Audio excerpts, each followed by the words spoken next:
nascosto Manolo ZS per allontanare a Niklaus B. Chiusura delle ali, lo scatto esterno di Gabella DJ, ma viene rimontata la leva di Marco Volpato, soprattutto dallo Studio Griff che ha scavalcato Michel Trio e di Forza Jerry Diamond che ha fatto partenza a mezza botta. Gabella va davanti però, lo strappo importante per i 200 in 14.1,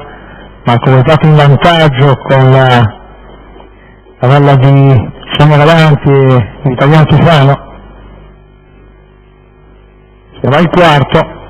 che arriva adesso con Niklaus che viene subito di fuori, 28-7, ha fatto andatura Gabella, ma Niklaus si presenta, vediamo anche le scelte giratori, Gabella sembra reggere la botta, Niklaus apre i rubinetti perché a questo punto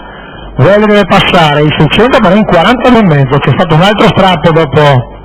la partenza, Silviana che va ad allungarsi, Manoli in ultima posizione, a risalire Michel Trio, poi Jerry Diamond, terzo in corda, lo Studio Griff che ha speso il giusto, adesso Gretti ha preso vistosamente in mano, una volta imboccata la seconda e penultima curva, 30 di frazione, ma col quarto che ha portato l'impiegato in 16,4 e sulla piana anche in vista del chilometro, rallentamento notevole, Silviana che si è accorciata, chilometro che arriva adesso in 16 scarsi. Niklaus B davanti a Gabella DJ, le Studio Griff e Jerry Diamond, queste le prime 4 posizioni, anche quando siamo prossimi ai 3/4 di miglio. Si va all'ultima curva, Niklaus in controllo, Gabella di rincalzo, controllo totale perché è il quarto più lento, 32, muove a questo punto Lussuria Griff, sembra calare Gabella DJ, però Lussuria